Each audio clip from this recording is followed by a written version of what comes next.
Assalamualaikum warahmatullahi wabarakatuh. Allahumma sholli ala sayyidina Muhammad wa ala ali sayyidina Muhammad. Naza. Saat Naza mendatangi Rasulullah Shallallahu Alaihi Wasallam, Aisyah membiarkan Rasulullah Shallallahu Alaihi Wasallam bersandar di dadanya. Hal ini dia ceritakan.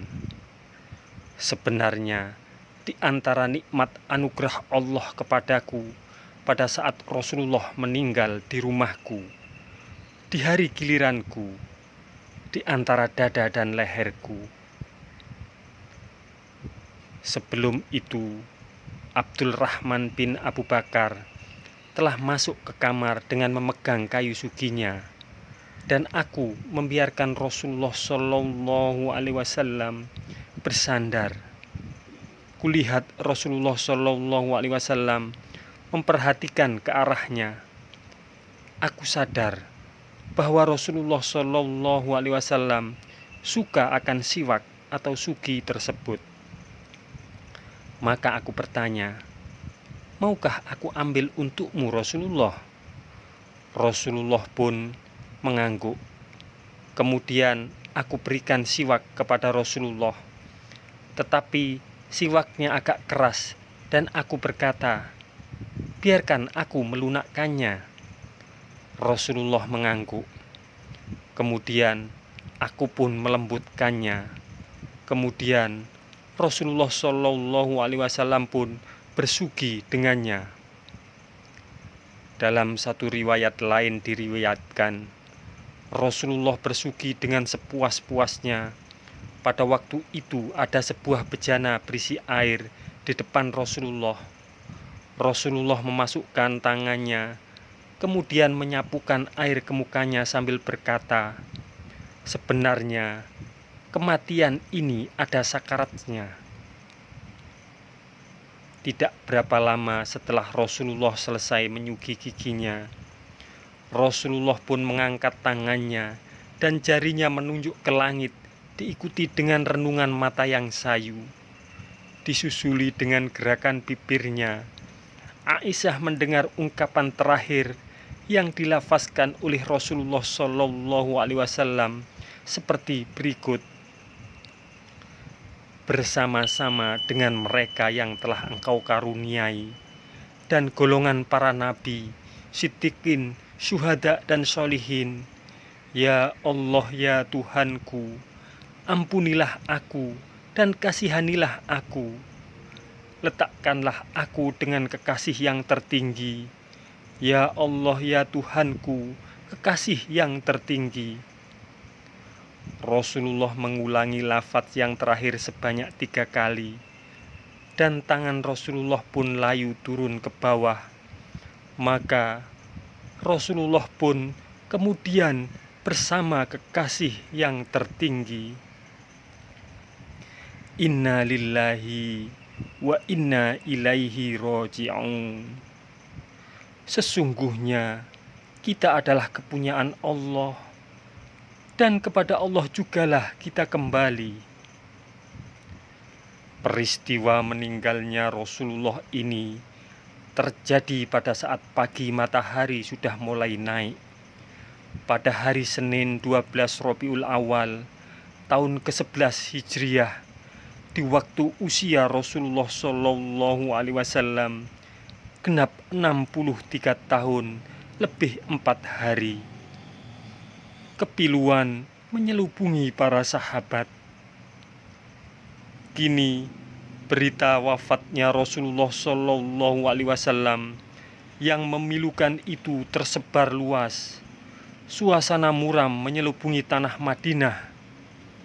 Kata Anas, tidak pernah aku melihat satu hari lebih ceria dan bercahaya dari hari kedatangan Rasulullah Shallallahu Alaihi Wasallam ke Madinah, dan tidak pernah pula aku lihat satu hari yang lebih buruk dan muram dari hari meninggalnya Rasulullah Shallallahu Alaihi Wasallam. Setelah wafatnya Rasulullah Shallallahu Alaihi Wasallam, putri Rasulullah Fatimah radhiyallahu anhu telah mengucapkan suatu ungkapan, "Duhai ayahku, kau menyahut seruan Tuhanmu. Duhai ayahku, surga Firdaus akhirmu. Duhai ayahku, kepada Jibril jua kami bertakziah mengenai kewafatanmu." Sikap Umar bin Khattab. Di hari itu, Umar telah berdiri di depan khalayak dan menurut riwayat menceritakan bahwa dia telah mengigau dengan berkata, "Sebenarnya ada beberapa orang munafikun telah menyebut bahwa Rasulullah Shallallahu Alaihi Wasallam telah wafat. Sesungguhnya Rasulullah tidak wafat, cuma dia pergi menemui Tuhannya seperti Musa bin Amran pergi menemui Tuhannya. Musa menghilang diri untuk selama 40 malam. Kemudian Musa pulang kembali setelah orang berkata, 'Ya Musa telah mati.' Demi Allah, Rasulullah pasti akan kembali. Kepada siapapun yang menyangka bahwa Rasulullah Shallallahu Alaihi Wasallam telah wafat, mesti dipotong tangan dan kaki mereka." Pendirian Abu Bakar As-Siddiq.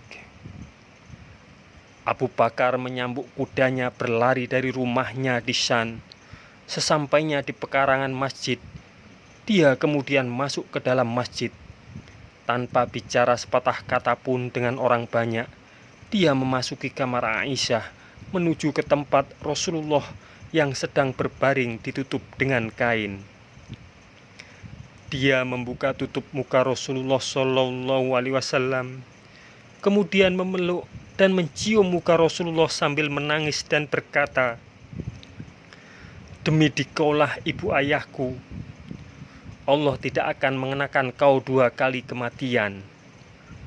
Adapun kematian yang telah ditentukan kepadamu ini, sudah kau hadapinya."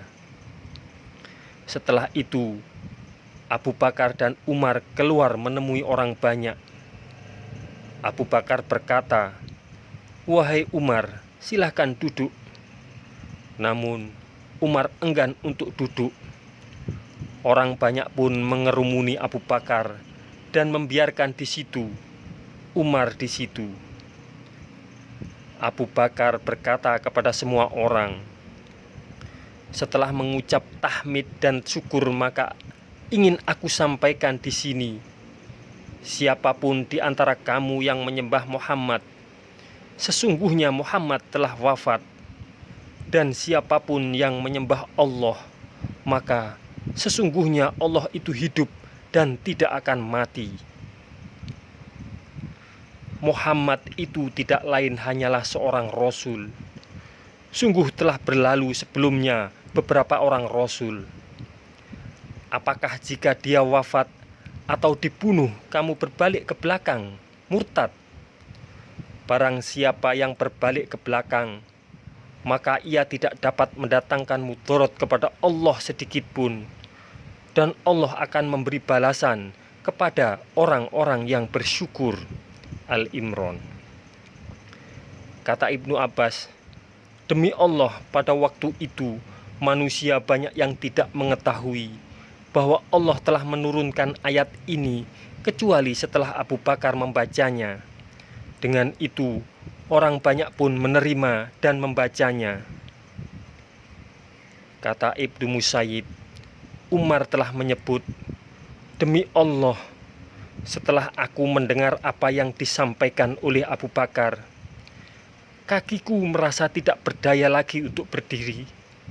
Kemudian aku terkulai ke tanah, karena apa yang disampaikan oleh Abu Bakar itu telah memastikan bahwa Rasulullah Shallallahu Alaihi Wasallam telah wafat." Semoga kisah ini bermanfaat untuk kita semua. Wassalamualaikum warahmatullahi wabarakatuh. Mudah-mudahan kelak kita akan mendapatkan syafaat dari Nabi besar Muhammad Sallallahu Alaihi Wasallam.